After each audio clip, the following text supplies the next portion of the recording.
Hi everyone, welcome to the session. In this session I will be discussing about the difference between variable cost and fixed cost and its cost behaviors as far as the total cost and unit costs are concerned. So in this regard I have taken an example. So let me go through the example in order to explain the concept or to explain the difference between variable cost and fixed cost. As you can see from this example, steel factory manufactures steel chairs.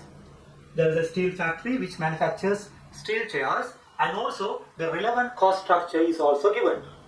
So you are given the number of quantities, and also you are given the unit price per steel also given, and the total variable cost of manufacturing these units are also given. So as you can see from this cost structure, so when you manufacture one unit, which means one steel chair, your unit cost per steel is going to be constant regardless of you increase the quantity or the volume of production.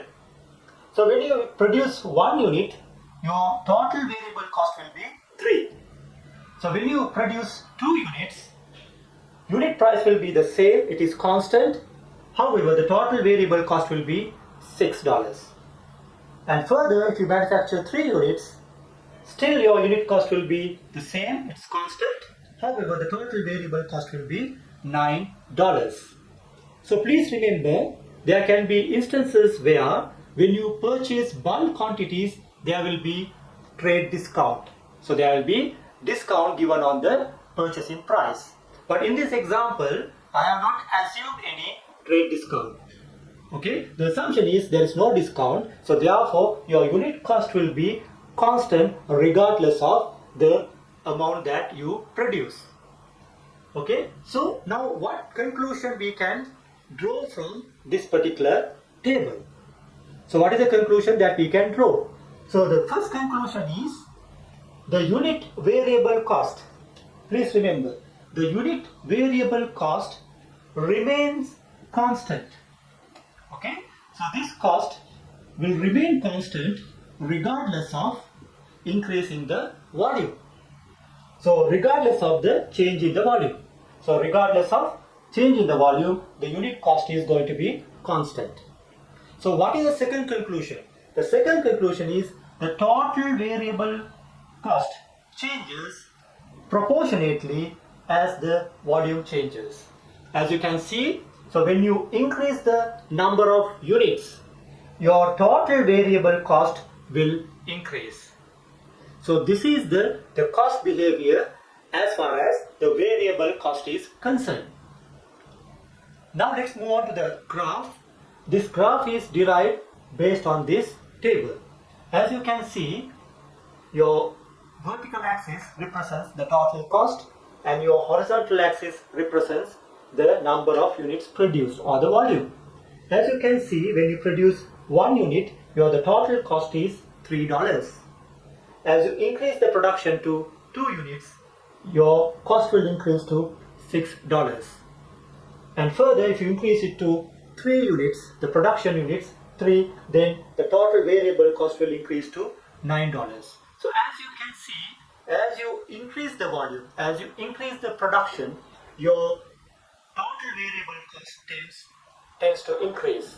So therefore, there is a linear relationship between the volume as well as the total variable cost. So this is the relationship. So this is all about variable cost.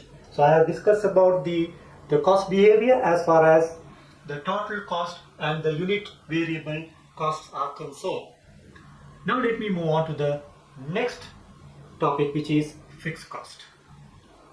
I have been discussing about the difference between variable cost and fixed cost.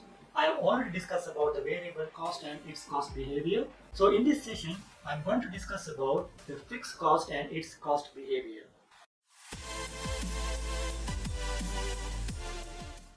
So what are fixed costs? So basically, fixed cost means the cost which will remain constant regardless of the changes in volume or changes in the production. So that is known as fixed cost.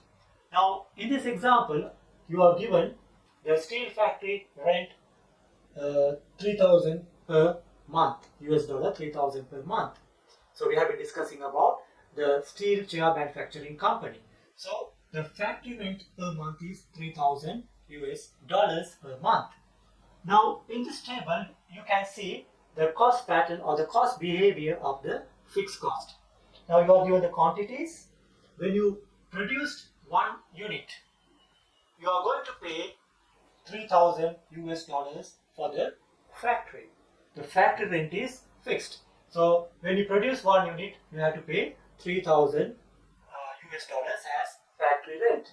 However, when you take the factory rent per unit, the total fixed cost will be allocated to this particular unit. So still the per unit cost will be 3,000 US dollars.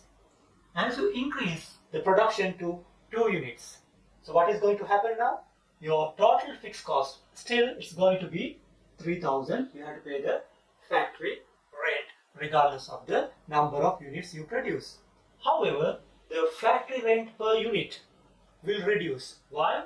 This 3,000 will be allocated amongst these units. So 2 units are produced, so therefore this 3,000 will be allocated among these 2 units. So therefore your fixed cost per unit will be 1,500. It will reduce. And further, if you increase this to 3 units, still you have to pay the rent 3,000. It is constant. The total fixed cost, total factory rent is 3,000. It will not change. However, this 3,000 will be allocated amongst these 3 units. So thereby your fixed cost per unit will reduce to 1,000 US dollars.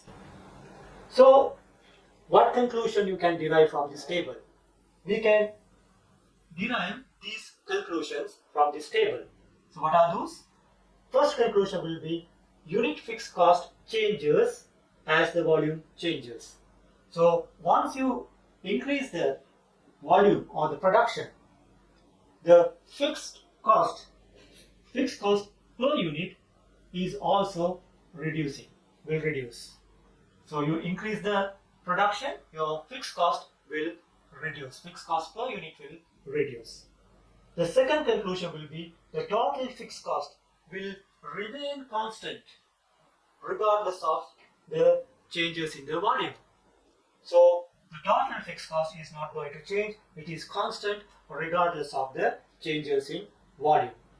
However, this fixed cost will remain constant up to a certain activity level.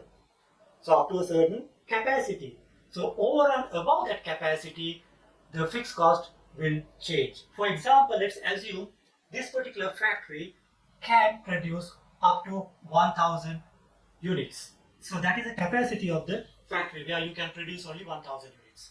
So up to 1,000 units, you have to pay this 3,000 US dollars as factory rent. So that is constant. So 3,000 is fixed up to 1,000 units or the 1,000 capacity level. So supposing if you want to increase the capacity from 1,000 to 2,000 units, so there you might have to rent out another facility, another factory, so where the factory rent will increase. So this is the cost behavior pattern of the fixed cost. Now let's move on to the graph. As you can see, the vertical axis represents the total cost and horizontal axis represents the number of units produced.